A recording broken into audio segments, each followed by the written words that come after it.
Well, good evening and welcome to this live stream on the 27th of January 2026. It's Martin North here from Digital Finance Analytics. Great to have you on this evening. Thanks for taking time out of your Tuesday evening to spend it with us. Really appreciate it. And tonight we're going to have a really interesting conversation about property, the housing monster, and what can be done about it. And it is a very, very important topic for a lot of people, of course, and there's a lot of data that we're going to share this evening as part of that discussion. So it'll be fun, I think, but also hopefully make some important points as well. Before we get Leith to come in, we'll just highlight that we're not providing specific financial or legal advice. We moderate the chat, but do feel free to throw your questions, comments, suggestions as we go. And if you've got specific questions, if you use that Walk the World DFA, you can get that into my question queue and to make sure we see them. Also enabled super chat, so if you want to make a contribution to what we do around here, or indeed help support the channel, super chat's a way of doing it, as is Patreon or PayPal. Really appreciate those who support us. It really makes a huge, huge difference for what we do here, so it is greatly appreciated. Right, let me bring Leith straight in. Hi, Leith. Welcome back. How are you doing?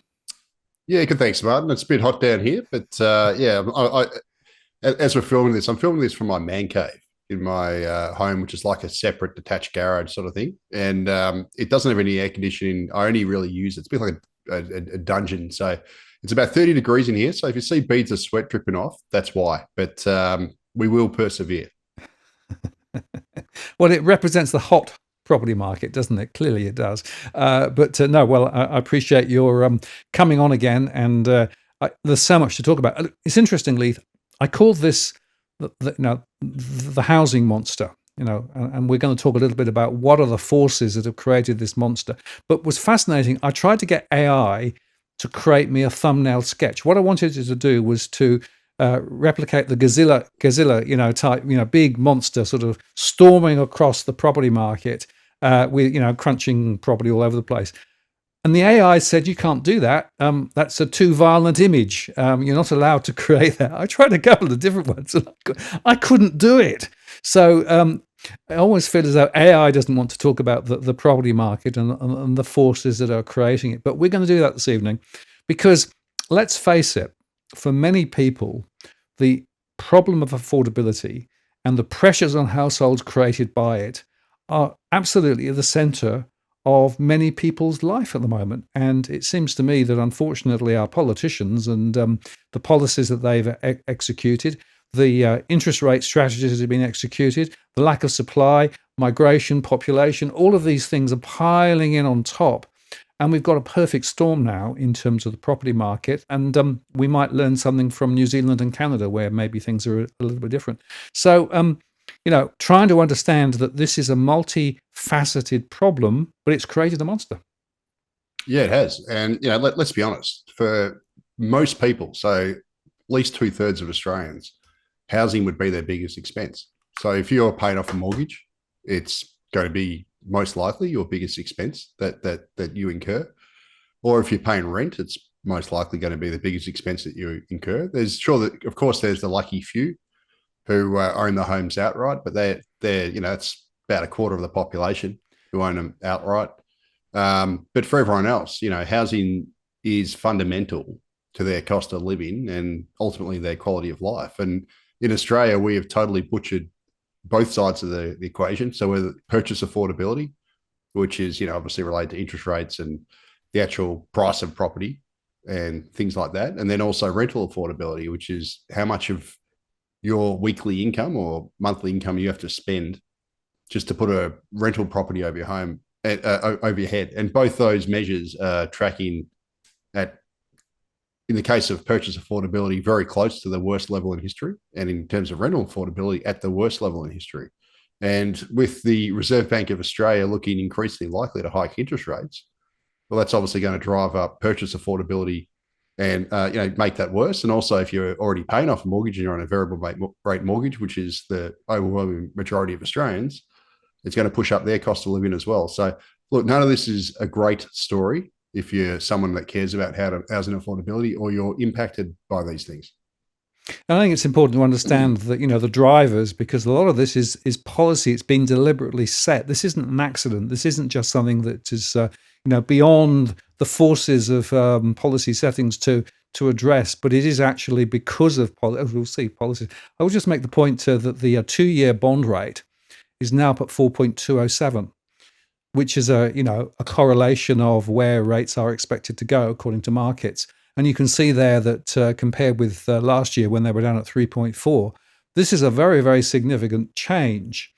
And to my mind, this movement in the bond market, it doesn't give you the full answer, but it does give you a bit of an indication that the markets are now expecting the rates to go up from this point. Michelle Bullock, in her last briefing before Christmas, was, I think, signaling the end of cuts and probably maybe sideways, maybe up. The most recent employment data showed, significant strength. And we'll talk about some of those numbers in more detail because there's some really interesting insights there. And of course, now we've got the inflation data due out. Now, of course, they're messing around with the inflation metric and they're moving into this sort of new measure. And but it looks like going up. So you've got higher inflation, higher interest rate expectations, more pressure. And the banks, of course, have lifted their fixed rates quite considerably already. In some cases, as much as 0.7% higher. So, yeah, it doesn't bode well, really.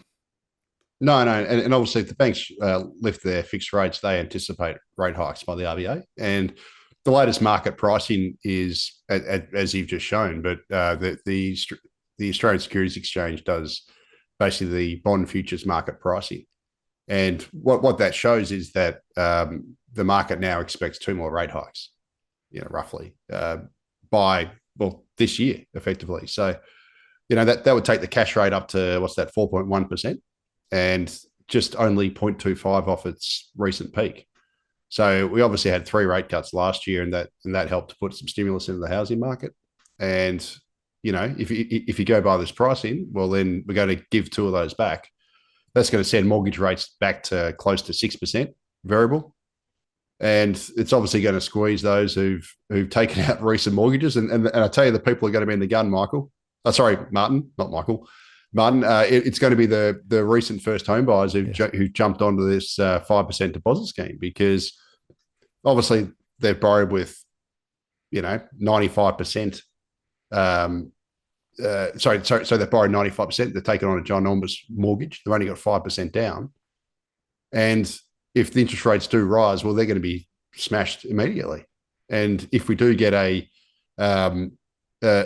housing correction in the near term, the next year or so, well, a lot of those people could then be forced into negative equity because they've only got a thin equity buffer. And so, the Albanese government's obviously suckered tens of thousands of people in the first home buyers into the market with its 5% deposit scheme. Well, guess what? A lot of those people could soon be burnt if the Reserve Bank of Australia hikes rates and squeezes them, because a lot of them would have just gotten in on skinny margins, and a lot of them are stretching themselves. And we've got to remember that the taxpayer is guaranteeing 15% of these people's mortgages, but that's protecting the banks. It doesn't protect those who are borrowing. If you've borrowed that money, you still got to repay it, and you've got to service the debt. So this has been a massive sucker punch by the federal government, and it could already, it could very shortly come a cropper, because if the RBA hikes rates, it's going to smack them straight in the head, and they're going to be paying significantly more just to service their mortgages that they've only just taken out. So it's a pretty scary prospect for people, especially if you stretch yourself, and presumably if you're taking out a 95% LVR mortgage, you have stretched yourself. Well, you are also paying a higher interest rate as well. It's very interesting that if you look at the way the banks have actually done this, people are tending to be charged a higher rate to start with because of that lower capacity, for protection if rates drop, despite the government protection. So there's a bunch of stuff in there that suggests this is a problem. I think it shows you, I think, that government policy is part of the problem here. And there is this I call it the O'Neill doctrine, right? The O'Neill doctrine that prices will never go down. They'll go up sustainably. And I don't know whether you saw, but actually Trump, when he was talking at Davos last week, he actually said something rather similar. Well, we don't want prices to go down because, of course, a lot of people have property and benefit from the fact that prices have gone up. And it's like, well, yeah, always reminds me of the conversation I think last year about the fact that, of course, if you look at the full weight of numbers, there are more people with mortgages and with property than those who are trying to get in. So, of course, you're going to try and protect the bulk who actually want property prices to rise rather than the ones trying to get in. But I do really think that those people who almost got tricked into buying from October last year are there. They're really on the front edge of this, and things are moving now much more quickly than people expected in the wrong direction.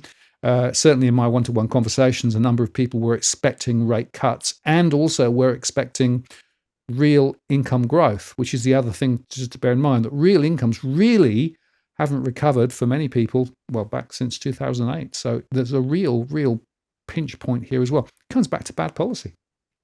Oh, absolutely. It's bad policy. I mean, this has been deliberate policy of Australia, let's face it, since early 2000s. I think it could have even been the late 90s, but no, it was early 2000s. So when former Prime Minister John Howard, he was interviewed by Steve Austin on ABC Radio Brisbane.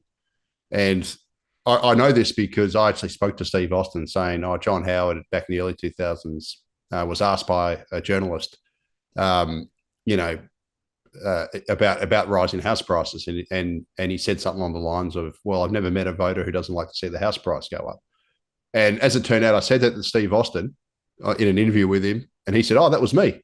So, and then I went back and checked it. It was actually, I was interviewed by the guy who John Howard said it to back in the early 2000s. But let's be honest here, for the last, 20 odd years since then, that's been the playbook in Australia. And we saw it last election campaign where Claire O'Neill said that, a similar thing. And with previous politicians have said the same, whether it was, Turnbull and Joe Hockey and whatever, talking about negative gearing. And then also, opposition leader or former opposition leader Peter Dutton before the last election, he just reiterated exactly the same as what Claire O'Neill said. So this has been the common theme in Australia and probably elsewhere as well, in most other countries except Canada, which has taken a different approach, and also New Zealand. But this has been a common theme, and it gets down to basic electoral math. I mean, Australia's home ownership rate, and that includes people obviously paying off mortgages who don't own the home. The bank owns the home more likely, but regardless, those who've got either a mortgage or own the home outright, it's about 2/3 of Australians. So 2/3 of Australians is always greater than 1/3 of renters. And so the government's always going to kowtow to the 2/3 over the 1/3. That's just electoral maths. And it's been that way for, nearly 25 years.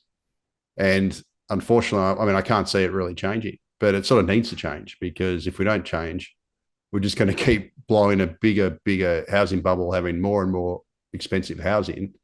And ultimately it's going to come back on my children and eventually their children.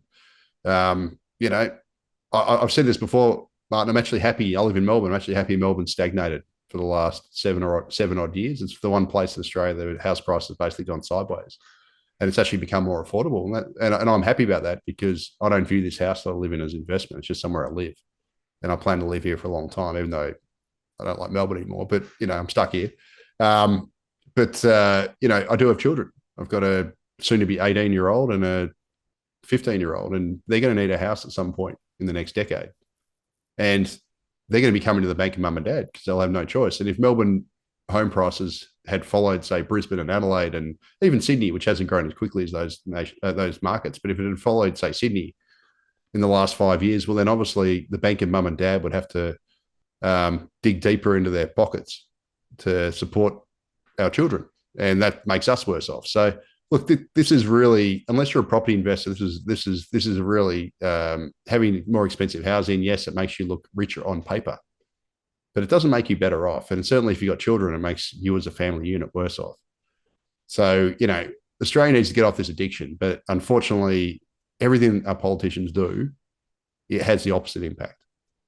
So, their affordability schemes are really demand pumping schemes, or first home or buyer incentive subsidy schemes to push, or as Steve Keen says, I think he calls the first home buyers grant the first home vendors grant, because the money just ends up flowing to the vendor.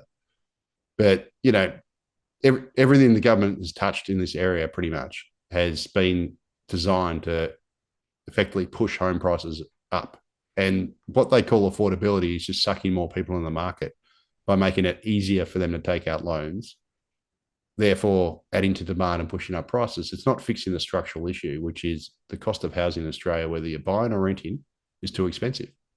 And unless we bring down the structural cost of housing, housing's never going to become more affordable. But instead, we keep pushing up the structural cost of housing, both to buy and rent. Rent's more to immigration story. But, we keep doing policies that have the opposite. They're actually housing unaffordability policies. And the longer we do this, we're going to make housing more expensive, and we're also going to have a negative productivity impact on the economy, because we're going to keep sucking capital, financial capital, effort into housing rather than productive things. And ultimately, that is self-defeating for an economic perspective, from a social perspective, pretty much, from a living standards perspective, it's just negative almost across the board. And the only people who benefit from this are property investors who already own multiple properties, or obviously if you're in sort of the property industry and you're a developer, or well, it's not even a developer. Like if you're just a straight out developer, you don't necessarily benefit from this if the land cost goes up. But if you're like a landowner, I should say, they're the ones who benefit. But the vast majority of Australians don't benefit from these policies. Yet the government keeps dishing these policies out because nobody who's just taken out a mega mortgage wants to see the home price fall and potentially fall in negative equity. And we're also brainwashed into thinking that higher home prices equals greater wealth. Therefore, if my home goes up in value, I'm richer. When really you're not richer, because unless you're an investor and you just live in your home, it's just a roof over your head, right? If your home's worth double what it is now, it still serves the same purpose. And even if you were to sell it for double the price, well, presumably most other properties around the country have gone up by a similar amount, and you buy and sell in the same market, you just end up paying more stamp duty. So it's not actually making you better off. But all the wealth statistics that are put out by UBS and Credit Suisse and other outfits always show Australia to have one of the highest household wealths in the world, and that's because of our expensive property. And Cotality's latest chart pack for December gave a value of Australia's housing, which, when you divide it by the population, values the average Australian dwelling. So they were talking apartments, full houses in the middle of nowhere, wherever. Like if you just take every single dwelling in Australia and you divide it by the population, it's worth 1,070,000. Well, that's an extraordinary amount of money. And that is why Australians are quoted as always being so rich, because we have this expensive housing, but it doesn't actually do anything for you. In fact, as I said, if you've got children, or you're worried about future generations, or you're worried about the balance of the economy, or the capital allocation of the economy, it actually makes us worse off. But it is what it is. Yeah, and it's worth just highlighting, I think, that when you actually think about those wealth statistics that are produced, of course, the other forced issue in Australia is superannuation, right? Because people are actually also forced to accumulate funds in a savings account for retirement. So when you look at the international comparators, because of the superannuation pools, again, a government policy, as well as the housing values, a government policy, put them two together. And that explains why it is we've got these huge numbers on paper. But when you actually talk to real people, they don't feel wealthy. They don't feel that they've actually got plenty of latitude to do what they want to do. And, many households are really struggling with cash flow because they're having to put more and more into effectively servicing the rent or servicing the mortgage, depending on which way you're going. Now, there are some people, as you said earlier on, who have no mortgage now. But I do note, statistically speaking, the proportion of the population with no mortgage and no rent payments is dropping. So over time, we've actually got a situation where more and more people are either in debt to mortgage or in debt theoretically via rent. In other words, they have to pay. And if you go into retirement with rents, then you've got a real big problem. If you go into retirement with a property that's still got a mortgage, you've definitely got a problem. One of the reasons why perhaps people are working for longer than previously. And so you can begin to see how some of these policy levers are creating significant pressures on real people. Now, you mentioned also investors, and I think it's worth just highlighting here. I made a show the other day called The Inconvenient Truth About Property Investing in Australia. And the purpose of that show was to show that, sure, there are some people doing very well with property investments, but there are also a hell of a lot of people who've got property investments who are not making any returns at all, because on a cash flow basis, the costs of the property and servicing it and the mortgage, et cetera, is actually a lower level than the returns that they're actually getting overall. So in other words, you're making less because of the rents compared with the costs going out. And of course, they're expecting property price growth, but it's not necessarily always happening. So you mentioned Melbourne. There are pockets of Melbourne where property investors are going backwards. And so this whole property investing thing is a bit of a con as well. There's 10 billion plus of taxpayer support in the system, at least, probably more, through negative gearing and the other tax breaks.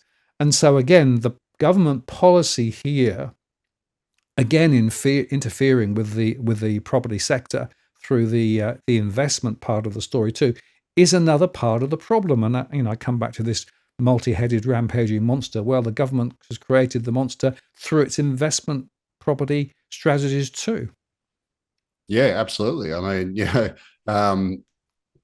obviously in 1999, the federal government changed the capital gains tax rules. So basically, and personally, I just think we should go back to the old system. Like the old system was fine. So the pre-1999 capital gains tax rules basically meant that you paid tax at your marginal tax rate on your full capital gain minus inflation. So if you held a property for 10 years, it went up by 50%, and inflation was 30%, you pay capital gains on 20%. It sort of made sense. It was just a very simple calculation, but instead they changed the rules to basically get rid of the inflation component and just basically have it so that if you hold a property for more than, or shares or anything, any asset for more than a year, you only pay half your marginal tax rate in capital gains tax. Now, that was just, as soon as I did that, it basically turbocharged, especially shorter term speculation, which means if you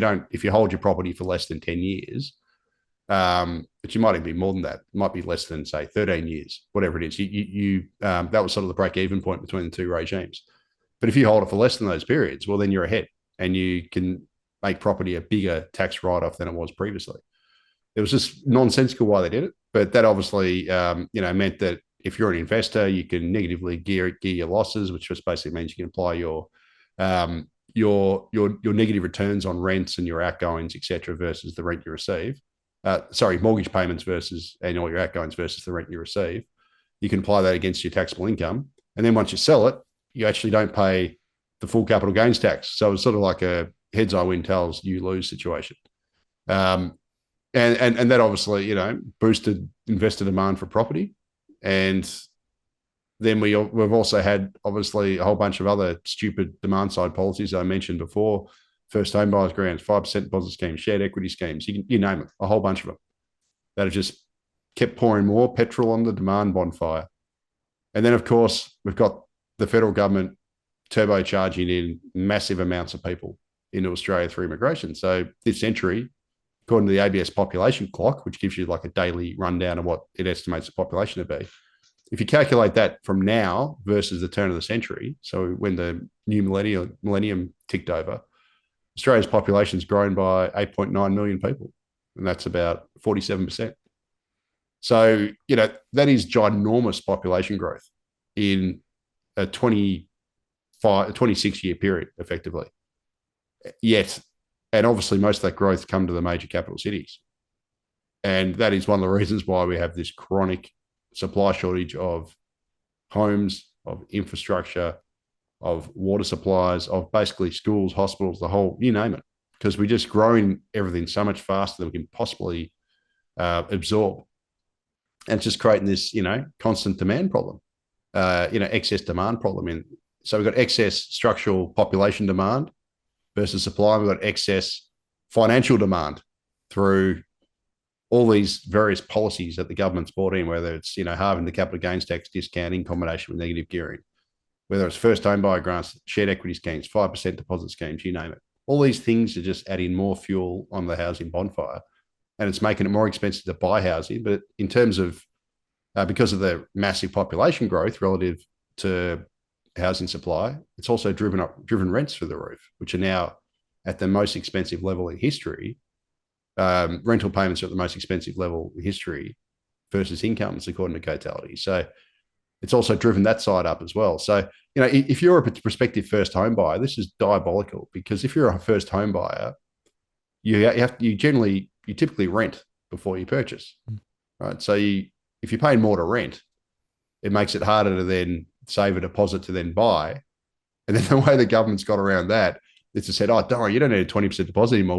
You only need a 5% deposit. We'll cover the rest. So then you got to take out a mega mortgage, right? So a much bigger mortgage than you would have otherwise, which then also the 5% deposit scheme also pushes upward pressure on home prices. Housing becomes more expensive than otherwise would have been, which means that if you're a first home buyer in a year, 1 year, 5 years, whatever, you're paying more to rent, and then you're paying more to buy because of all these policies. The 5% deposit scheme, etc., than you would have otherwise, which just means you've got to take out a bigger mortgage than you otherwise would have, and you got to spend more of your lifetime's earnings on repaying a mega mortgage. So you're stuffed if you stay in the rental market, because rents are growing faster than incomes, and you're stuffed if you got to take out one of these ginormous mega mortgages, because then you're stuck paying off a mega mortgage for decades, and it's going to suck more of your disposable income. So it's not great. I mean, obviously it's not great. Australia needs structurally lower housing costs, both to purchase and to rent.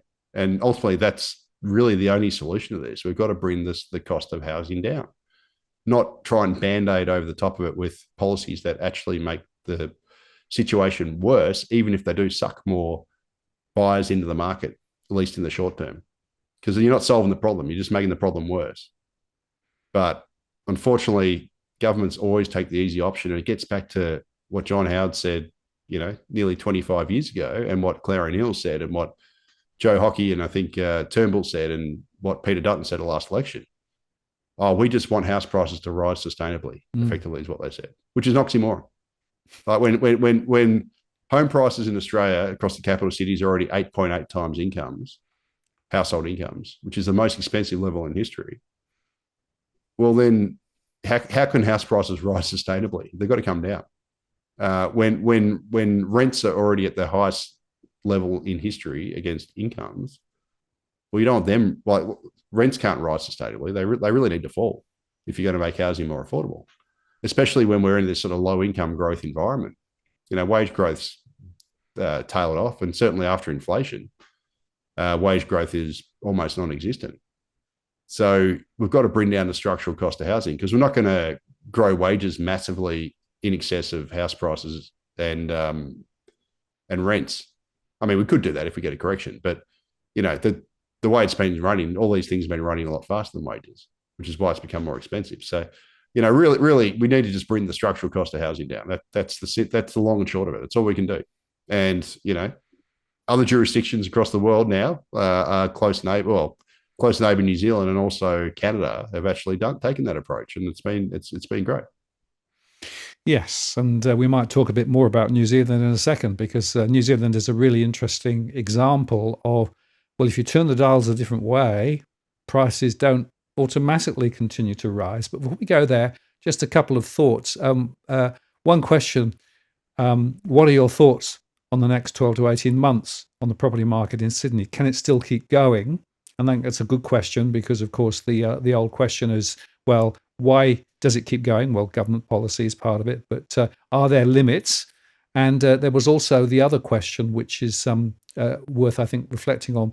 There are people talking about the 18.6 year cycle, and that'll be the end of 2026. And is that the secret thing? And Jolly Miller put this one up that you've both listened to Phil and Catherine around the 18.6 property cycle.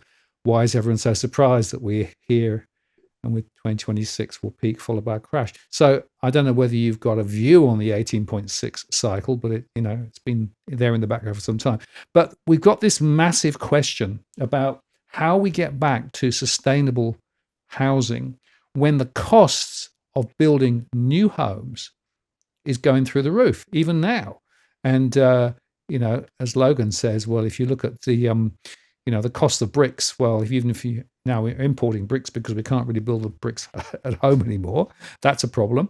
And the other costs of construction. Can we do it with modular construction? I mean, there are questions, but the truth is that the basic input costs to new builds is suggesting that there is no possibility of new property prices falling. Yeah, that's right. So I've got a few charts here actually from which are they're basically the same ones I used, I think, in my December chart pack. And I probably should have updated the top left one on the dwelling construction pipeline, but it hasn't changed much. It's changed marginally. So, effectively, on the top right-hand side, we've got the residential construction costs have risen by about 40% since the pandemic.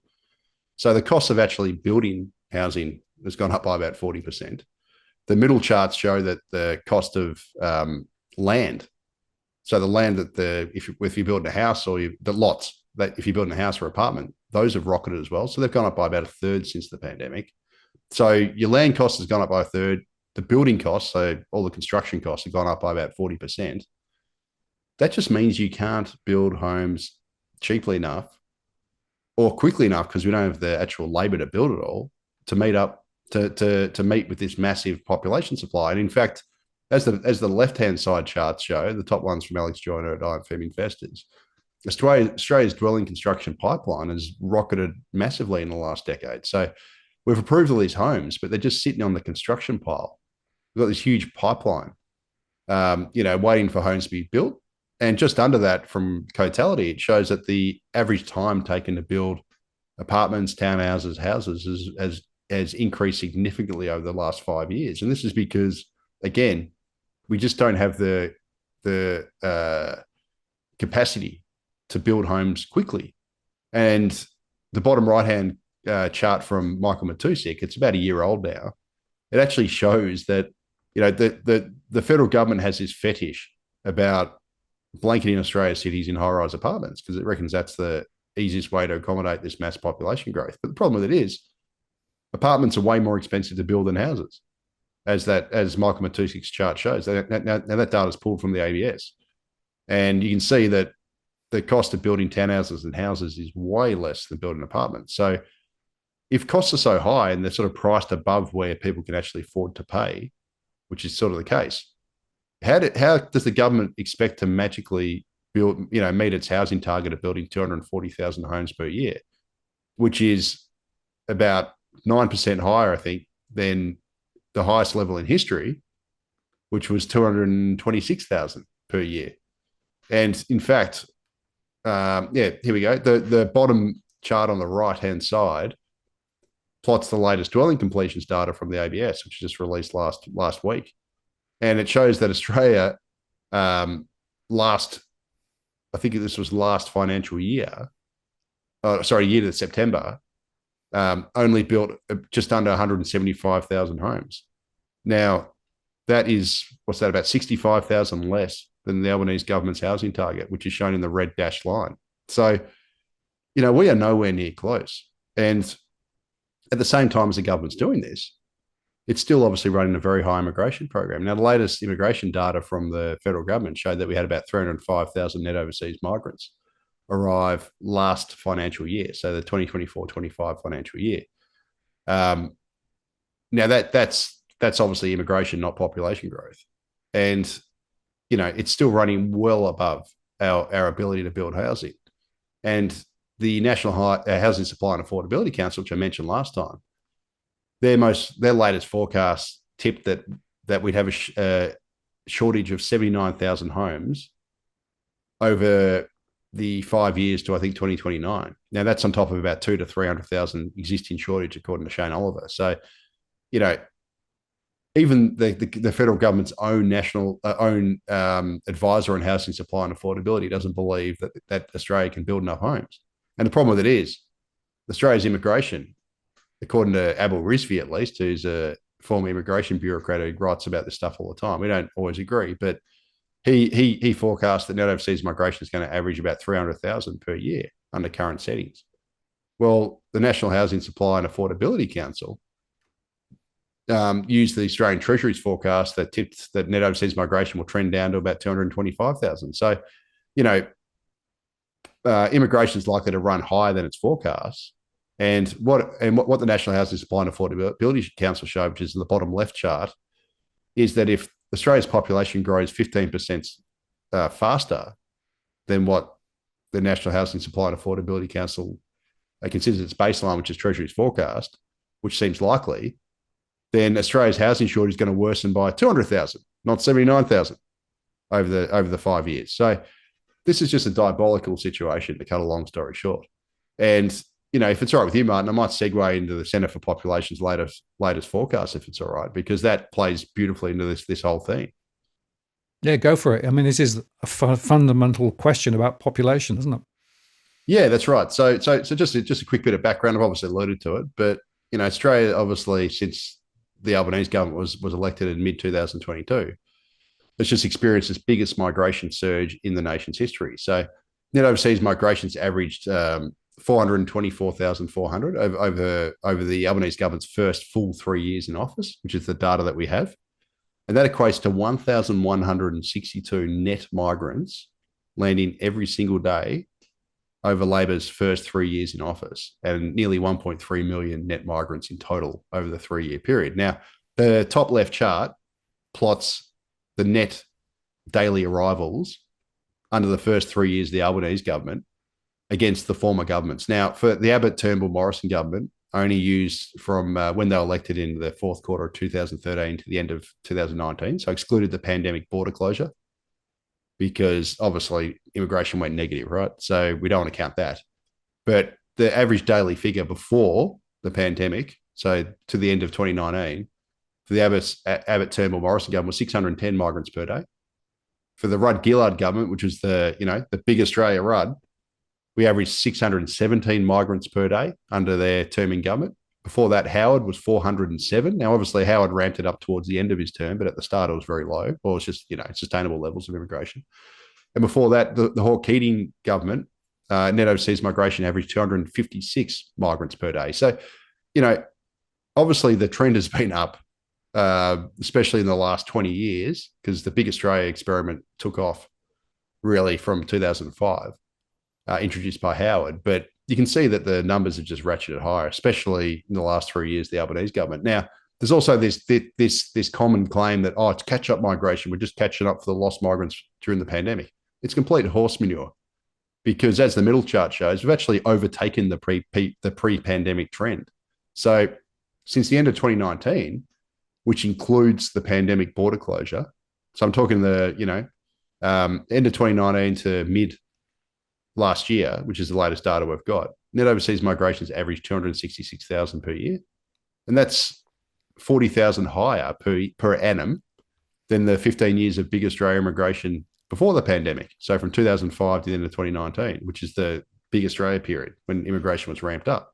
So we have actually experienced, stronger migration, even including the border closures, than we had previously, which is why immigration is now tracking above the pre-COVID trend, contrary to what the mainstream media and all these idiots want to tell you. And the final chart on the right is perhaps the most telling of all. Now, this comes from Alex Joyner at IFM Investors, and it's pretty amazing. It showed that in the year 2000, around about the time of the Sydney Olympics, it took 12 years. It had taken 12 years to add 1 million people to Australia's population via net overseas migration. But as of mid last year, which is the latest data that we've got, it had taken only 2.5 years to add 1 million to Australia's population. So Australia's immigration last financial year, which is the latest data that we've got, was running at more than 4 times the level of what we had around about the time of the Sydney Olympics. So is there any wonder why we have these acute housing shortages and this endemic rental crisis? Because we've just grown the population so aggressively. As I said, since the turn of the century, we've added 8.9 million people to Australia's population, about 47% increase in just 26 years. This is extraordinary numbers. Now, to make matters worse, so you think that given that we've got this endemic housing shortage, infrastructure shortages, Australia's productivity stinks. And one of the reasons why its productivity stinks is because we've had capital dilution across the economy, because we've grown the population so much faster than business investment.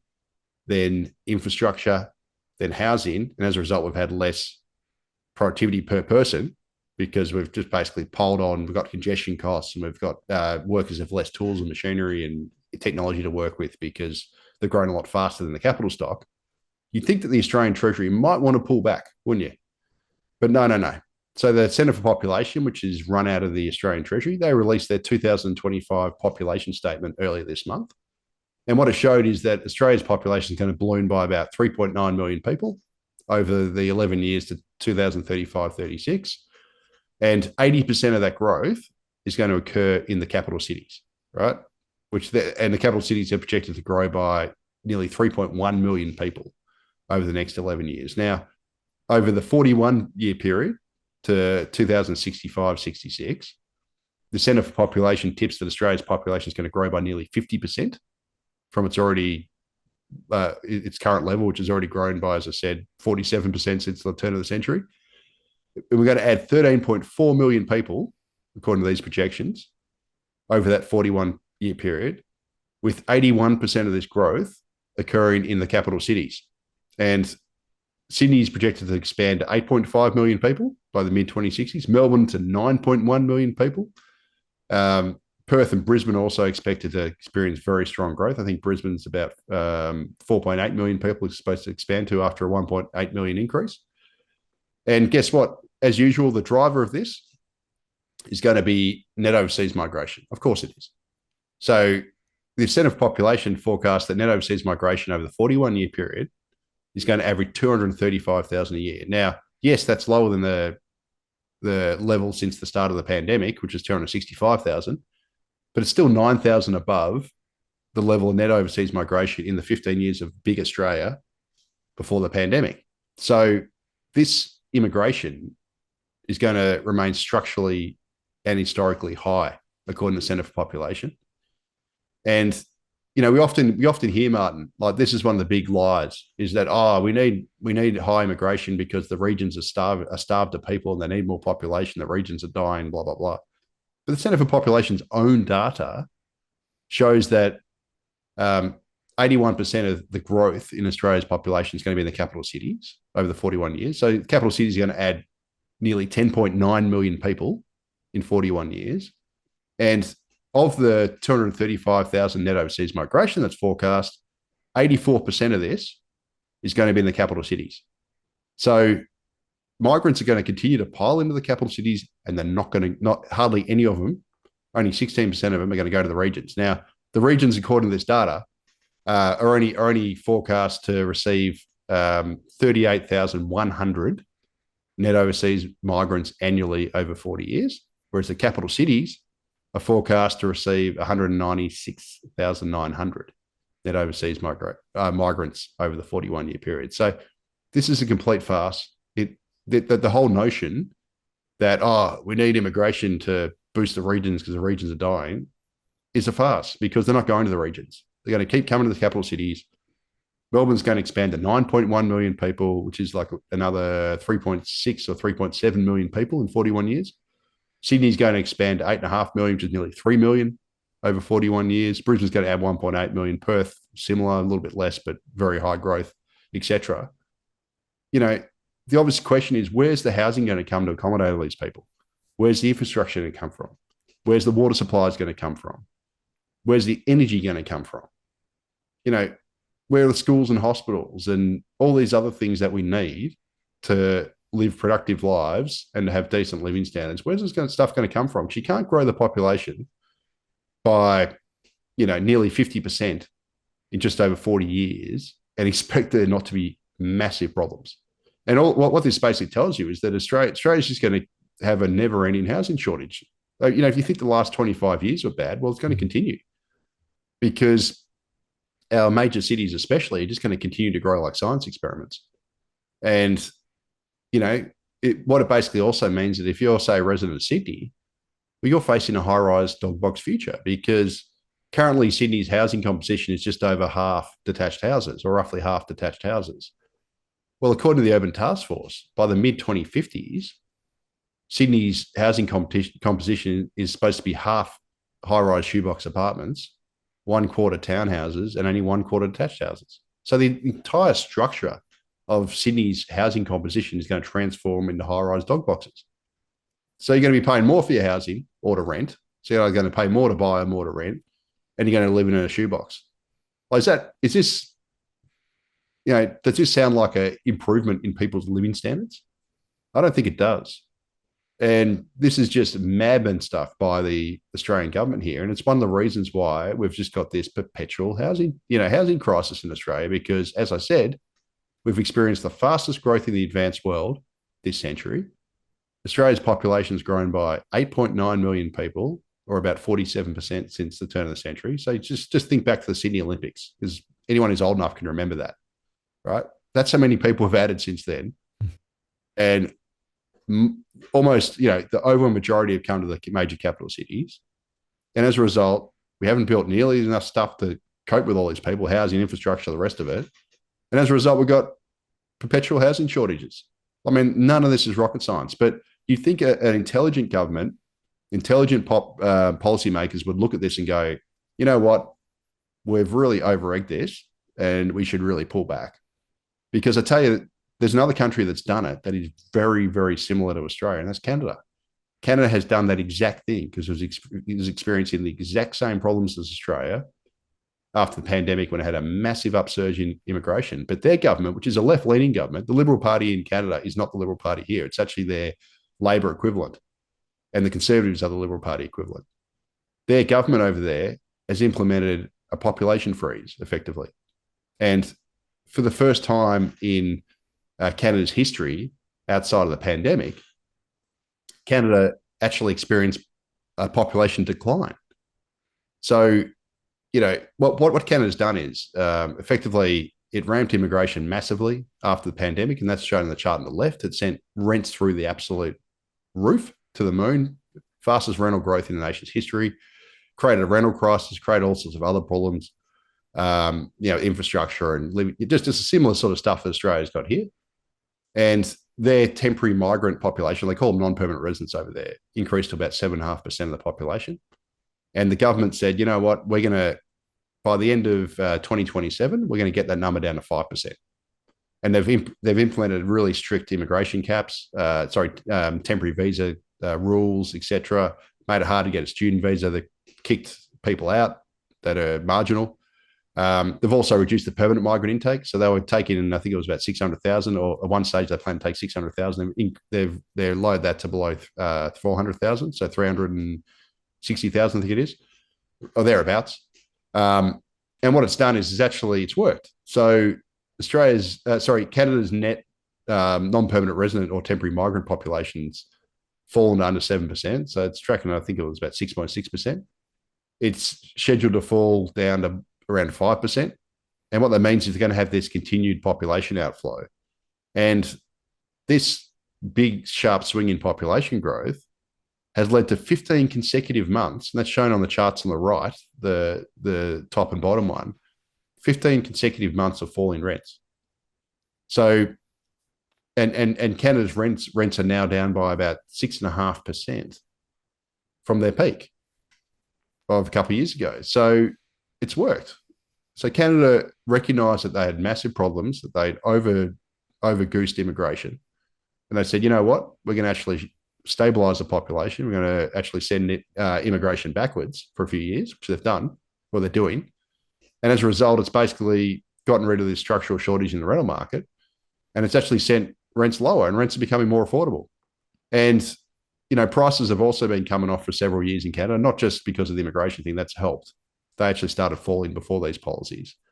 But Canada, unlike Australia, has deliberately made its housing market more affordable by reducing population growth, or basically stabilising population growth, or, sending temporary migrants home and reducing immigration. But what's Australia doing? We don't do any of this. The Centre for Population forecasts that we're going to grow by, nearly 3.9 million people over the next 11 years, with 3.1 million of those in the capital cities.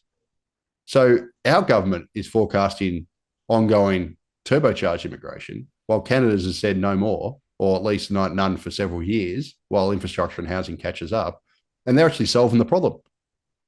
Now, this is a left-leaning government. Canada is a similar economy to Australia. It's got a Westminster political system. Upper house, lower house, very similar to the UK, Australia. We've basically got the same political systems. Similar political system, similar economic structure as close as you can be. It's a major commodity exporter, etc. Similar composition in that most of Australia's population is hugging the east coast, whereas most of Canada's population, almost all of it, is hugging the southern border, right? So we've got, Canada's got a few very large cities and very capital city centric, just like Australia. Similar oligopolistic banking system. There's a lot of similarities here, but Canada's government has recognised the problem and has decided to take action, and housing is becoming cheaper to both purchase and rent. Whereas the Australian government throws petrol on the house price bonfire through its 5% deposit scheme and all the other stuff, and its stupid tax policies, etc., and then drives up rents by running excessive population growth, which is projected to continue indefinitely for the rest of our lifetimes. And you wonder why we've got problems. And it's not just Canada, Martin. If you don't mind, I'll just go on quickly about New Zealand, if it's okay. Because New Zealand's is a bit more accidental than Canada. So they haven't directly implemented, policies to cut immigration as much as Canada did. But New Zealand's net overseas migration has fallen to about 10,000 annually. Now, that's, to put that into perspective, that's a chart on the left there. Just look at the black section there. New Zealand's net overseas migration averaged 40,000 over the last decade. It's currently tracking at about 10,000. And during the peak, post-pandemic, it rose to about 130,000. So it's tracking at 10,000 now versus 130,000 a couple of years ago. This massive decline in immigration and population growth has, of course, sent rents plummeting. So the middle chart there's that's rental bond data, as you can see, tanked. The top right chart from Justin Farber, Antipody Macro shows advertised rents and CPI rents, as you can see, tanked. Growth tanked there. And the bottom right chart there from Justin Farbo shows dwelling construction versus population growth. Well, now housing supply is running way ahead of demand via population growth because of this crash in immigration. The data is clear for both New Zealand and Canada. If you slash immigration, you then lower rents because it's a supply-demand equation here. So why aren't we doing that? We've got a rental crisis, the worst in modern history, whereby Australian households are being forced to spend a record share of their income on rents. And to make matters worse, the rental market is actually sorry, I've just stuffed up the presentation there. The rental market in Australia is actually reaccelerating. So, this is a massive problem we've got here. Australia's policymakers deliberately chosen to juice the housing market. Canada and New Zealand have taken the other opposite path. And as a result, our housing's less affordable and Canada's and New Zealand's is becoming more affordable. None of this is rocket science. No, it is, unfortunately, when you stand back and just tell the story as you've told it, you can see that the strategic intent of the government over 20, 30, 40 years has been to take us to this cul-de-sac. Now, obviously, there are beneficiaries. The banks are benefiting because they're actually able to borrow, provide more borrowing, and that means that their balance sheets grow and they can make more profit. They've extended the terms of loans so that people are now paying more interest over a longer period of time. So there are huge cash flows back to the banks. So the banks are benefiting. You could also, I guess, argue that the GDP number is propped up by the very significant inflows of migrants. And of course, the Treasury is very much steered by keeping the GDP into a particular positive zone, even if it's only slightly positive, it is now. But the consequence for ordinary people is that they're actually having to spend more and more on just trying to find somewhere to live. Their quality of life is being degraded. There's more stuff on the streets. There's less access to services because there are more people, all of those things that follow from it. And there is no real sense of the broader impacts of their policies on the psyche of people, on the the confidence of people. I've noticed that the financial confidence is pretty low at the moment, and consumer confidence pretty low at the moment because of all of these things.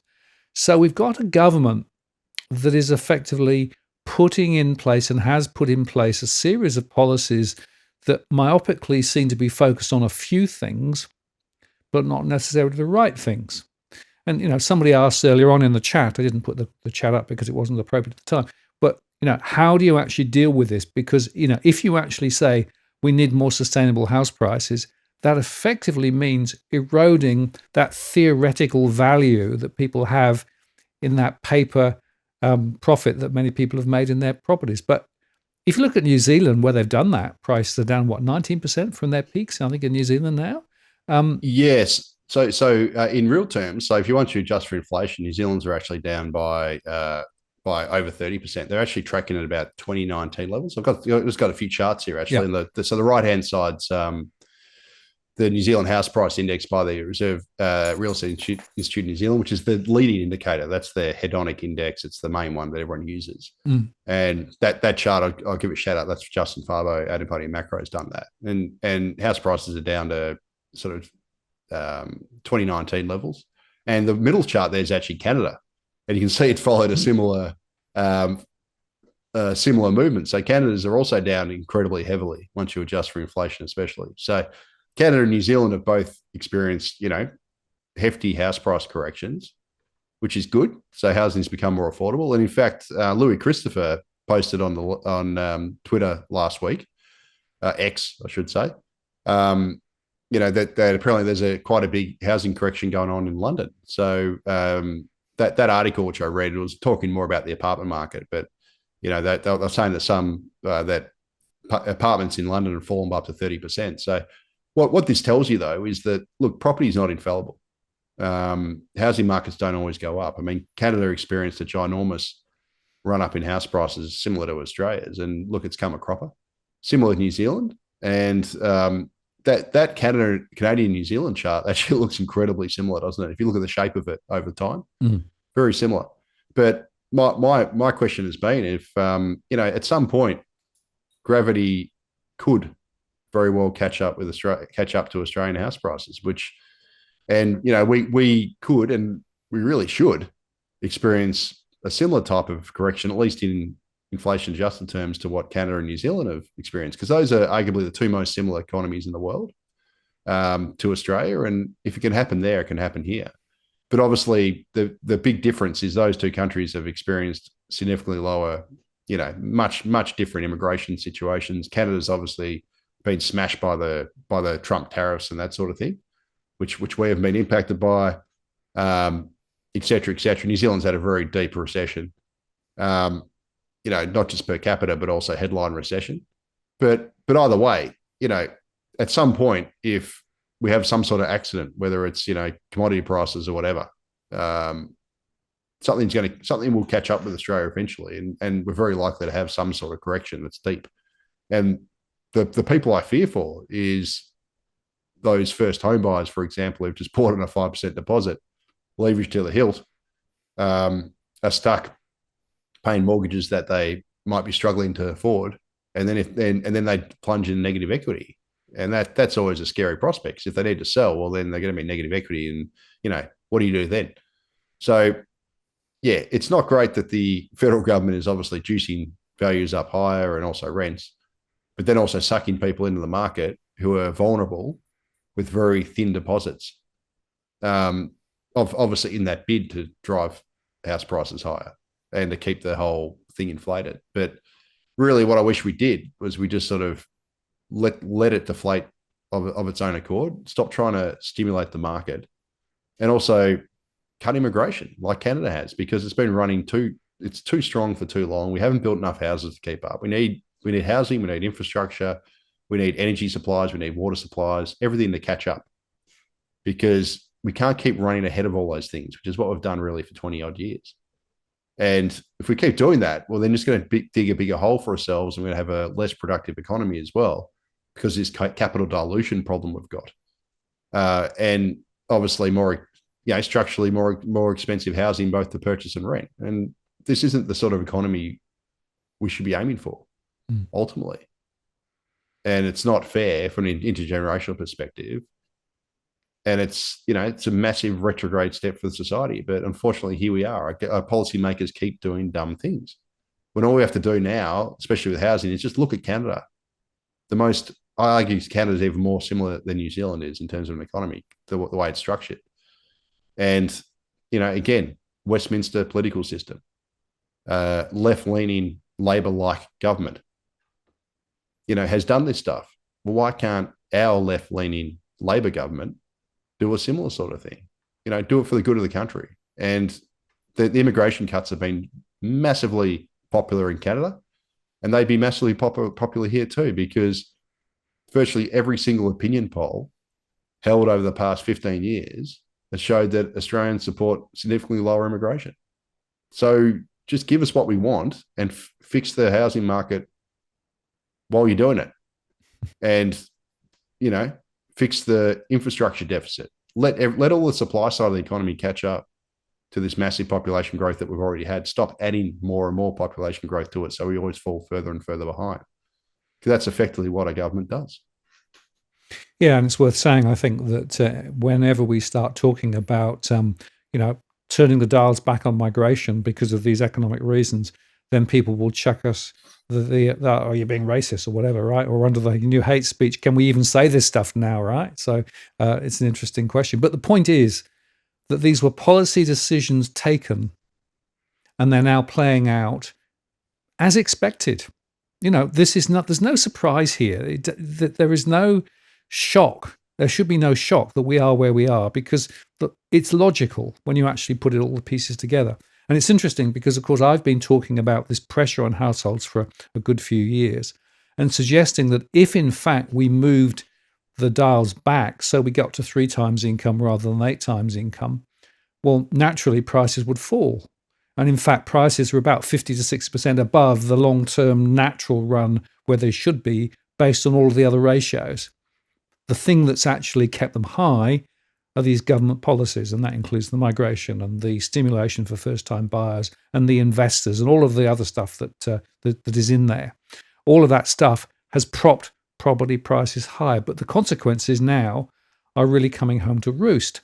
And then just to sort of add a little bit of extra piquance to the conversation, you mentioned energy. Now, energy in Australia is massively another problem. So if I look at the surveys, I see housing costs, big problem. Energy costs, big problem. And of course, we've now got the expectation that energy prices will continue to rise, partly because of the stupid policies that are still rolled out. And we can talk a little bit perhaps about the policies that were actually announced recently with regard to energy and how perhaps they're not that powerful, but also AI and the demand for data center energy. And of course, if you're thinking about the flows ahead, the truth is data center companies and AI companies can afford to spend a lot more on their energy relative to households. So who's going to pick up the bill? Well, it's going to be ordinary households are going to have to pay even more for their energy. Yeah, Australia's energy situation is just diabolical when you think about it. So I've already mentioned the population growth thing. So obviously, Australia's population is forecast to grow by nearly 50% over the next 41 years. So we're going to add, 13.4 million people over that period. Obviously, if you grow the population by nearly 50%, household electricity demand is going to grow by nearly 50%. That's just, it's not rocket science, right? And then obviously you need all the industry and everything to go around to support that high population as well. But, obviously your demand's going to grow, right? That's incontrovertible, unless we're all going to suddenly magically halve our energy use, which is just not realistic, let's be honest, especially in this digital world really, where everything is just powered by electricity. Now, under the Albanese government's renewable energy target, so 82% renewable energy target, which has been set by 2030, we're supposed to basically shut down most of our coal-fired generation, right? The problem with it is, well, there's a lot of problems with it.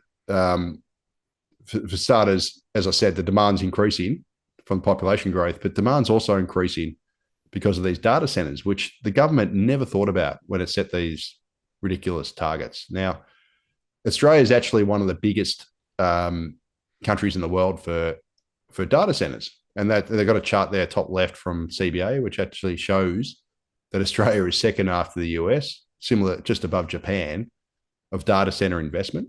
And the middle chart there from CBA shows the massive increase in work to be done and starts on data centers, et cetera, et cetera.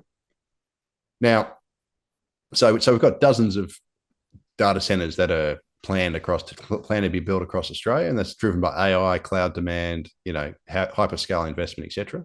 And in 2024-25, data centers were estimated to consume 4 terawatt hours of electricity. So that was about 2.2% of the national energy markets. That's all the East Coast, basically Australia minus WA. Energy consumption. Now, 2.2% is not that much, but that demand is forecast to rise to, I think it's 12 terawatt hours, right, by mid-century, because that's going to take up a much higher share of Australia's energy consumption. Now, so that's the demand side. Demand increasing via population growth, demand increasing via these data centers, et cetera, which also require heaps of water, I might add as well. We've got water problems too in Australia. So, that doesn't work either. At the same time, in order to basically meet Labor's 82% renewable energy target, if we're going to shut down our coal-fired generators, we're going to need to build 6 to 7 gigawatts of new large-scale renewable energies. That's, wind and solar, and also backed up by batteries, et cetera, every single year by 2030. Now, 1 gigawatt of power, if it runs consistently, so if it can run 24/7, that's enough to power roughly 1 million homes. Not quite, but thereabouts. That gives you an idea of the scale. Now you might think, well, hang on, that doesn't make sense. Like, why do you need to add that much? It's because renewables are intermittent, right? They don't give you what they say they're going to give you, because the sun only shines a set number of hours per day. It doesn't shine properly if it's obviously cloudy, etc. Wind only works when it decides to work. Now, the problem with it is that our supply of these renewable energies are running so far below the 6 to 7 gigawatt run rate that supply is just not increasing nearly fast enough. So last calendar year, large-scale wind and solar investment fell to just 2 gigawatts for the year. That's new investment. And it was 4.3 in 2024. So it's roughly halved from its level in 2024. Now, that's obviously far less than 6 to 7 gigawatts a year. And there's a reason why investors are no longer reluctant to invest in this stuff, because they don't want to basically invest into something like solar, which is already massively oversupplied in the middle of the day, where wholesale costs are practically zero while the sun shines, because we've got so much of the damn stuff. They don't invest in that environment because it's not going to be profitable for them, right? Now, there is the capacity investment scheme, which the government basically sets a base price, so taxpayers have to give them a set amount, right? But there is my understanding is that there's no mechanism for curtailment, unlike the UK. So in the UK, they've got a capacity investment scheme type system, whereby if you're a wind generator or a solar generator, you get paid even if they don't use your energy, right? So you get a guaranteed price if they take it, and if they don't take it, you still get paid, right? It's called curtailment. So if there's too much energy in the system and they shut down your wind farm, or they don't take the power from your wind farm, you still get paid for that. In Australia, there is no curtailment mechanism. So nobody wants to invest in this stuff, or less people want to invest in it, because they're worried that if they invest in a large-scale project, then someone builds another one of these projects, they're just going to cut their lunch, and then they'll get curtailed and they won't make any money, right? So, but the bottom line is the notion that we can massively increase demand, so population growth by nearly 50%, build all these data centers, shut down our coal, which is basically the only thing that provides us with stable near 24/7 power, which is not dependent on the weather, and that we can magically have cheap electricity, have enough electricity, and then meet net zero while we're growing demand. None of it adds up, right? So how do Australia's policymakers genuinely think that they can shut down baseload generation and achieve net zero without causing massive energy scarcity across the country? Because again, demand's going to explode, population growth, data centers. and without creating widespread economic damage and social carnage, because it just doesn't work. Demand's going to rise heaps, so we need more supply, right? And what you definitely don't want to do is shut down your stable supply that isn't reliant on the weather, i.e. coal, for supplies that are not being built to nearly enough to what we need anyway, but are also intermittent and weather dependent. Because if we do that, we're going to have every time in winter where you have a Duncanflouter, which is basically where you have very low wind and solar's crap because it's cloudy, especially down south where I live in Melbourne. Where the hell do you get your energy from? None of this works. So that's the first problem with Australia's energy situation. We're basically facing the Hunger Games, right? And it's all self-inflicted because Australia is the biggest coal exporter in the world and the second biggest gas exporter. So we've got all the energy we need if we want to actually use it, right? But we decided we can't use it while we sell the same stuff to the rest of the world. I've said this before, we export like 7 or 8 times as much coal to the rest of the world than we use ourselves. And we export 4 times more gas than we use ourselves once you account for the gas lost in liquefaction process. Why don't we just use a little bit more of it ourselves and export less? The world's climate would be no worse off. Like, it still gets burnt. Whether it gets burnt here or it gets burnt in China makes no difference. But we could give ourselves cheap and reliable power. But we've decided, no, we can't do that. But we're still happy to sell the stuff at massive, orders of magnitude more than we use ourselves to someone else to burn. Just, to me, it just makes no sense. And the second problem is, just before Christmas, and the week before Christmas, the Albanese government unveiled their absolutely pathetic, wet lettuce and useless East Coast gas reservation policy, which is going to do absolutely nothing to solve the East Coast gas crisis. Now, I've mentioned this previously. East Coast Australia exports about 3/4 of its gas, right? Most of that, overwhelming majority of East Coast gas goes to China, right? So, we export about 4 times more gas than we use ourselves. Well, not quite 4 times, but thereabouts. And East Coast Australia was or still is, until this comes into place, the only exporting jurisdiction in the world that has no requirement to reserve gas for domestic use before we sell it overseas. So as a result, the gas cartel, which is a collection of a handful of companies that control 90% of East Coast gas, it just got us over a barrel, right? And they've driven up our gas costs. They've created an artificial shortage on the East Coast while they sell it overseas to China and other places. Now, the Albanese government, under pressure, announced their East Coast gas reservation policy, which has zero retrospectivity, which doesn't apply at all to existing gas reserves or contracts. And all they've promised is that up to between 15 and 25% of new projects that come online from 2027, any 15 to 25% of gas from new gas projects that come online from 2027 will be reserved for domestic use. The problem with it is it's going to take years to build any gas projects, right? So it's going to do nothing in the short to medium term. And the only time they're actually going to get any relief for supply and prices is after 2030. And this is the chart on the left, when our existing gas contracts start to roll off, right? So from about 2030, the existing gas contracts with China, etc., they start to expire. And only then, when new contracts are undertaken, is this 15 to 25% reservation requirement actually going to take effect. And only then will it actually add meaningfully to supply and hopefully bring down prices, right? So we're looking at a 5-year period where gas prices on the East Coast are going to continue to be determined by the international price. And in fact, the CBA, and this is the chart on the right-hand side, they think that import terminals are going to come into place, and Australia's domestic gas price, which is already exorbitant, is going to rise from basically being the export price minus the cost of liquefiner and transport, which is the current price, to being the import parity price. So effectively the cost of shipping in from overseas on a liquefied natural gas tanker and then degasifying it.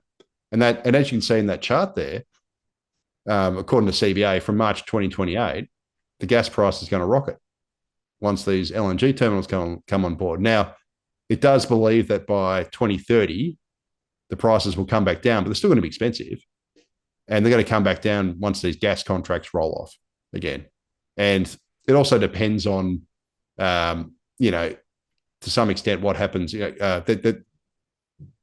are some thoughts that the world could face an LNG glut. And if that's the case, the global price of LNG should come down, which should give us some relief. But that's going to be from good luck rather than good management. We should really be in control of our own gas destiny here. And at a minimum, all Labor should have done is kept its existing gas reservation policy, but also implemented the coalition's policy from the election. So what the coalition wanted to do, it basically wanted to introduce export levies on uncontracted gas that is exported overseas. Now, as you can see in that chart on the left, the uncontracted gas is the blue stuff. So a significant amount of gas is actually exported overseas that isn't under any of these contracts. So there is no sovereign risk, right? Peter Dutton, or the coalition for the election, wanted to make sure that gas in the blue was diverted to the domestic market to increase supplies rather than getting sold overseas. And that policy, that simple policy, would have increased domestic supplies immediately. It also, if the companies decided to export this gas, the Australian Treasury would have received revenue via the export levy, which then could have been recycled into bill relief, but it wouldn't be paid for via our taxes. It'd be paid for by the gas cartel. So we could have got relief that way. So it would have helped the budget, or would have helped us through energy bill subsidies not paid for by us. Like through, at the moment they're paid for by personal income taxes, etc. And the coalition also promised to spend $1 billion expanding the north-south pipeline between Queensland and Victoria, because one of the problems we've got is Victorian gas is starting to run low. And in the middle of winter, Victoria takes gas from up north, but that pipeline just for a couple of months a year operates at capacity. You want to expand those facilities so that gas could be more freely sent south to Victoria in wintertime when it needs it. So the coalition had an eminently sensible gas reservation policy that actually would have made a difference, right? But Labor jettisoned it. They called it a thought bubble, and instead has come up with this absolute wet lettuce gas reservation policy that has zero retrospectivity, doesn't apply to spot gas currently, and only applies to new gas projects from a future date, which will take years to be built anyway. So effectively, as I said, under Labor's policy, we're probably not going to get any relief for 5 years until the existing contracts start to roll off, and we start getting that 15 to 25% gas reservation on the new contracts that then come afterwards. But this is diabolical policy by Labor, and all it means is, and I've said this before, if the gas price goes up, as it looks like it will from the CBA chart, it's also going to add to wholesale electricity costs, because gas is one of the key marginal price setters in the wholesale electricity market. Now, not total system costs, because that's also transmission costs and all the other stuff, but the generation costs, gas is one of the key price setters. So if we have more expensive gas, we also have more expensive wholesale electricity, which then feeds into power bills, etc. So Labor has just put us over a complete barrel here on energy, right? They've got their stupid 82% renewable energy target, which is totally unrealistic at the same time as demand's going to rocket through data centers and population growth, etc. So we're going to shut down a baseload coal, which is one of the only reliable and cheap things that can run independent of the weather. And by doing that, it makes you more reliant on gas, because gas is used for firming when renewables, it can be turned on and off very quickly. And when the wind stops blowing or the sun stops shining and you need to provide some quick power, gas is the input usually. But they're then going to make that more expensive as well. So the upshot is that Australia is on absolute hiding to nothing here. We're going to face ever-rising energy costs, both gas and electricity. So if you're a manufacturer, the manufacturers are very heavily reliant on gas as well as electricity, but gas directly for blast furnaces and that sort of thing. Well, obviously, the gas price goes up. We're going to shrink our manufacturing sector even more than we already have. We've already got the smallest manufacturing sector in the OECD, about 5% of the economy. We're going to see more closures because we've got expensive energy when we sell 4 times more gas than we use. This makes no sense. And then we're going to shut down our baseload coal, which, despite the fact that we export 7 to 8 times more coal to the rest of the world than we use. Like, where is the logic in this stuff? Like, I know we want to be net zero heroes here, and we want to say to the world, look, we're cutting our carbon emissions and that. But the fact of the matter is, we're going to cut our carbon emissions because we're going to shut down all our industry, similar to what the UK has done.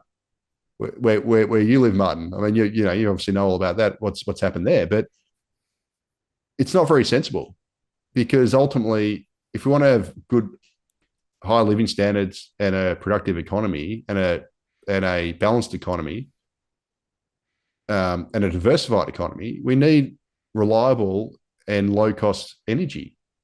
And Australia should have reliable and low cost energy because we have everything the world needs with respect to energy other than oil.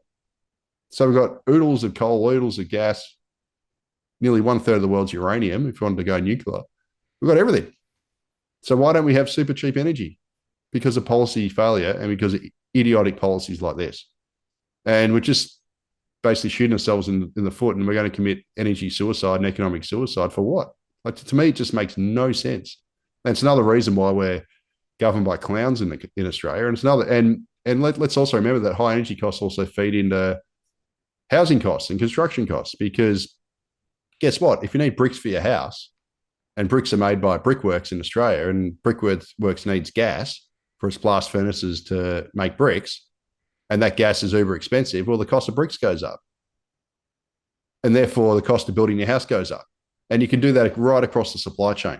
I mean, energy is an everything problem because it feeds into all areas of the supply chain across all types of industries. So if you make energy more expensive, not only does it push up your household power bills, so the bill you pay at home, it pushes up the cost of everything because everything needs energy to some extent. And obviously manufacturers need it more than everything else. And if we make that expensive, we're going to downsize the manufacturing even more than we already have. And we're going to become even more reliant on imports. And that makes you structurally less secure as an economy, because if you ever have a future war or whatever, we're going to have no manufacturing capacity here. We're not going to be able to defend ourselves. Like, this is just moronic stuff, all in the name of net zero and trying to, look like you're doing something. It's kind of a bit like the housing situation. You implement these dumb affordability policies to say that so that you can say that you're doing something about affordability. Well, we're doing the same thing with to try and boast to the rest of the world. We go to Davos, whatever, that, oh, look, Australia's doing their bit, when we sell 7 or 8 times more coal to the rest of the world to burn instead of ourselves, and 4 times more gas. I mean, why not just use a bit more of it ourselves? Basically copy China's playbook. China is doing more of everything.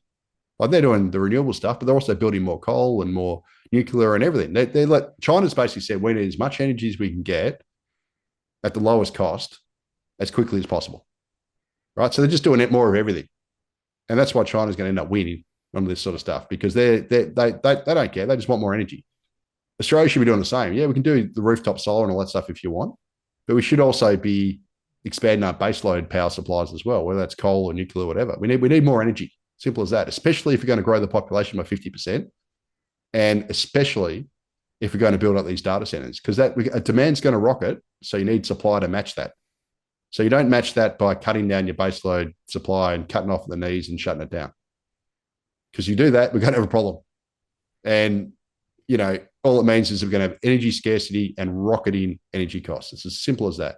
And we're going to have a deindustrialized manufacturing sector, or even more deindustrialized, less diversified economy, and a less productive economy. It's as simple as that. It's just lunacy. Yeah, it is. And I just want to emphasize one other angle on the lunacy. The Treasurer, of course, actually brought in these energy subsidies before the election, which actually magically managed to squeeze the inflation rate down for a few months. But now that's finished. As a result of that, the inflation rate's now upticking again and will stay high for a period because of the fact he just shifted the problem, didn't solve the problem. So effectively, he used taxpayers' money to fool the electorate into thinking inflation was low when it wasn't. And now it's going to go higher, which is going to put higher interest rates on the table, which means effectively more people are going to get squeezed again, one, from higher energy, but two, also because those interest rates are now going to be higher, which is going to hit mortgage holders and indirectly renters as well. Yet another example of silly policy, or policy frankly done predominantly to try and actually win an election rather than actually nation building and all those things. And that's what I want to come to, Leith, because when you think back about what these things that we've been talking about tonight, Most of these things are done for short-term tactical benefit of the incumbent party rather than actually for nation building for the long term. And to my mind, if we really want to get this sorted out, we need to have a different lens through which we make policy decisions, because there are alternative policies that could be done. Australia's very well positioned with all of the energy that it has at its disposal if it chose to use it in a particular way. Australia has capacity to build quite a lot of property. We're building quite a lot of property relative to many other countries per capita, but we're swamping it because of the high migration.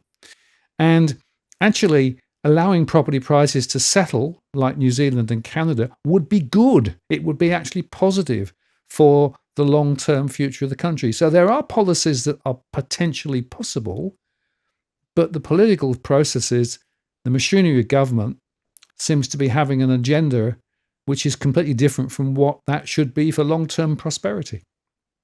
Yeah, it's absolute can-kick economics, always. It's always the sugar hit over the, it's like if you go to the gym and you just go and take some sort of stimulant before you work out, whatever. And it might work a little bit for a little while, but it doesn't beat a good diet. And, all those other things you need to get fitter and build muscle, etc. Like ultimately that Australia has an economy that's is built around the sugar hit. Right. And it doesn't work. Like, you can get a little bit of a kick for a couple quarters, whatever, but structurally it makes you worse off. And because we've been doing this for 25 years, we've just become this productivity sinkhole economy whereby the sugar hits sort of stop working like they used to, because you've done it so much. We've basically become insulin resistant, right? As an economy, we keep piling in all this extra sugar, but we've become insulin resistant. So the extra sugar the glucose isn't being taken up by us anymore. And it's not working in the same degree as it was previously. And then we've just become this obese, lazy, low productive economy in the interim. Right. So the number one solution is to stop doing dumb things. I think you've just pretty much explained it well. Like, slow the migration intake down dramatically. Make it focused on genuine skills that the economy actually needs. So highly skilled people rather than just a quantity-based system. So quality-based system over quantity-based system. Right. So do that. We should be emulating China on energy, right? Just trying to get more of it from everywhere. So do everything. Right. So we should be putting energy security and cost above all other metrics when it comes to energy. Right. So that's what we should be focusing on there. There's, obviously all the tax reforms and things like that. Like stop doing dumb things and broaden out the tax base and make it more focused on stimulating genuine productive effort or rewarding genuine productive effort. Right, rather than speculation. There's a whole bunch of things Australia should be doing, but unfortunately, we just don't do any of it. And the government's solution to everything is, we don't want to talk about it, so let's try and put in a whole bunch of censorship and hate speech laws to actually stop people being able to talk about it, to actually shine a light on this stuff. And you in the UK and us in Australia, we seem to be following your approach on this, on the UK's approach on this, because I do wonder, Martin, I am a little bit concerned by these sorts of laws that are coming in, because at some point, am I going to get a knock at my door going, oh, you said this about whatever, and, whatever, and get charged for something for saying the wrong thing. At the same time, while I'm living in Melbourne, there's literally people doing home invasions every day and they don't get locked up. Like, it's just, we live in a clown show upside down world here in Australia in a whole lot of different ways. And we could be, we should be a great country. We've got such an abundance of riches that most other countries in the world would die for. But we are so, I don't know, self-loathing or whatever. We just don't allow ourselves to use it. But we're happy to sell that same stuff to the other places in the world so they can use it. It's just boggles the mind what we're doing here. And, unfortunately, if we just keep doing the same dumb things, it's a definition of insanity. We're just going to keep getting the same bad results. And there just doesn't seem to be any appetite. I mean, if the pandemic couldn't kill high immigration, it's actually turbocharged it. What will? You know what I mean? It's just crazy. Like, well, we've had so many opportunities over so long to get the policy, to adjust the policy settings, to trim the sails, if you want to say, to use a phrase, but we haven't bothered to do it. And in fact, we've doubled down on the things that make the situation worse and make us worse off. The government's policy seems to be just to keep doubling down, and we saw it with the Centre for Population's latest forecast. We've just we've destroyed it. We've degraded the country from 20 years of excessive immigration-driven population growth. Well, hey, what's 20 years? Let's do 40, another 40. That's basically what they've done. And it just boggles the mind. Like we could, our government, our policymakers could run things so much differently. And all they'd have to do is just have a simple rule that they follow, which is, does this make incumbent residents better off or worse off? If it makes them worse off, don't do it. That should be the simple, their North Star. Maximising living standards, maximising welfare of their actual constituents who vote for them, right? But unfortunately, our politicians don't. Most of their policies are to the detriment of the general population or the general voter base. It's just crazy. But part of it's because of the political system we've got. I mean, it's like, let's face it, it's the uniparty, right? Coalition or Labor. Like, it's really, Pepsi or Coke, right? Doesn't make a whole lot of difference. And the Greens are even worse. So what choice do we have? Like, the system we've got of voting over here just makes it incredibly hard for any kind of minor party to get a look in at all. Well, so it's just unfortunately we're just stuck in hell. It is interesting because, of course, One Nation's polls are rising, and people, I think, are getting more disenchanted with the uni party, and we'll see how that plays out.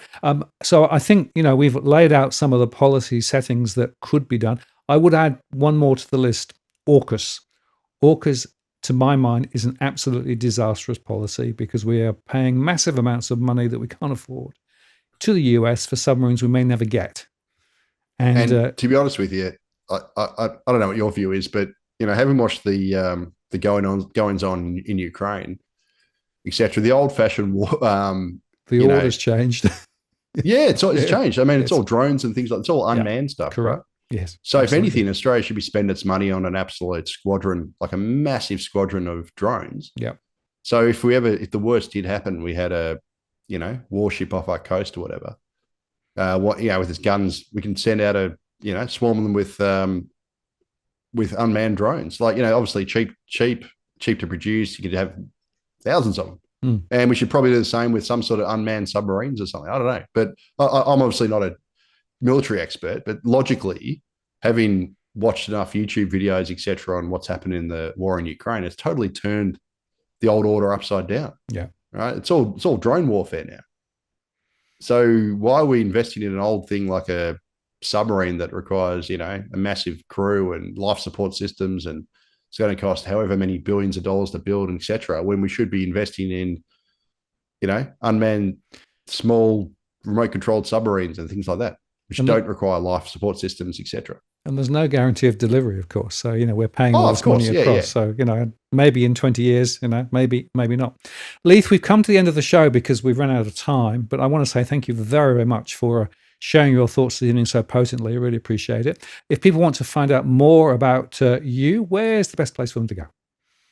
Yeah, so they can go to the mothership is macrobusiness.com.au. That's where I basically write every single day. The majority of my work and research and thought pieces and economic data, etc., gets published there. So that's the mothership. I've also got a YouTube channel, which is just, if you type my name, Leith van Onselen, in YouTube, you'll find it. It's at Leithvo. I think I've got about 23,000 subscribers now. It's doing all right now. But that's basically mostly just interviews, podcasts, that sort of thing. I do hope to start trying to do some actual content in the next few weeks. I want to start doing some, weekly economic wraps and things like that with just the latest data and stuff like that. I just need to, find a little bit more time and get better at it, which obviously I'm not a pro like you, Martin, unfortunately, at this sort of stuff. I've got to learn the ropes. It takes a while to learn this stuff. So, one step and I just at a haven't time. had much time to sit down and do it. It's just, it's like anything, like as the Nike logo is just do it. I need to just do it because I'll get better at it by doing it. But if I don't do it, I'm never going to improve. Well, I think it's really, really important. And I'm pleased that people like you and Tarek and some others are engaging on this channel. And then you're building your own channel as well, because we have to get some of this stuff out beyond the mainstream media, beyond the the very myopic views that are being reported. And I agree with you. There are some risks in terms of the most recent legislation that came through in terms of hate speech, but these are critical issues for ordinary Australians to understand. So if we can help effectively grow people's understanding and confidence in the issues so that they actually know how to point them out and pull for change, then to my mind, that's great, because there is an alternative future for Australia, which is much brighter and much more attractive for people than the current one that I see. And that's why this is a very important conversation, Leith. And as always, thank you so much. Look forward to having you back on the channel maybe in a month or so. So thanks, take care. I'll put the latest links below, and I'll drop you off now and finish the show. Thank you. Yeah, thanks. Thanks, everyone. So there you go. Well, a very potent conversation there, and I hope you found it interesting and informative. Next week, we've got Damien Klassen on. We're going to talk about the latest in the markets. We'll talk about gold, silver, and some of the other things going on at the moment, as well as the latest shenanigans, which should be fun. The dogs are still here. Well, one dog. The other dog's just around the corner, so slightly out of shot, but time for their walks and lunch. So that's my next task. And I want to say thank you for spending some time with us this evening. Please like and subscribe on the channel. Really appreciate your support. And we'll see you next week for a live show. Check out the recorded shows. They go out every night. This is Martin North from Digital Finance Analytics signing off. Take care. See you next time.